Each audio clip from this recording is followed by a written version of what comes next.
چلتے ہیں آج کی اہم خبروں کی طرف۔ خبر شامل کرتے ہیں ساہیوال سے۔ عرصہ دراز سے تعمیر ہونے والا ظفر علی اسٹیڈیم تاحال کمپلیٹ نہ ہو سکا۔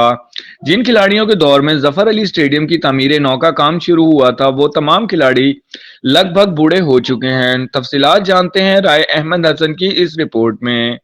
5 سے لے کے آج تک کروڑوں روپے اس پہ خرچہ آ چکا ہے۔ اس وقت کے کھلاڑی تھے وہ اب تو بوڑھے بھی ہو چکے ہیں، ابھی تک یہ کمپلیٹ نہیں ہو سکا۔ جیسے جیسے دن گزرتے جاتے ہیں بجٹ بھی بڑھتا جاتا ہے، تو یہ بجٹ بڑھانے کے لیے یہ سب کچھ ہوتا ہے یا اس میں کیا، ہمیں تو کوئی اس بات کی سمجھ نہیں آ رہی، لیکن ہم جو دیکھ رہے ہیں نا جی اس میں ہمیں تو یہی لگتا ہے کہ اس میں یہ کرپشن کا ایک نیا بازار کھل گیا، اور اسی جو بھی حکومت آتی ہے وہ اس کو کمپلیٹ کرانے کی بجائے وہ اس پہ زیادہ خطیر رقم اس کو دے جاتی ہے، لیکن وہ ابھی تک کمپلیٹ نہیں ہو سکا۔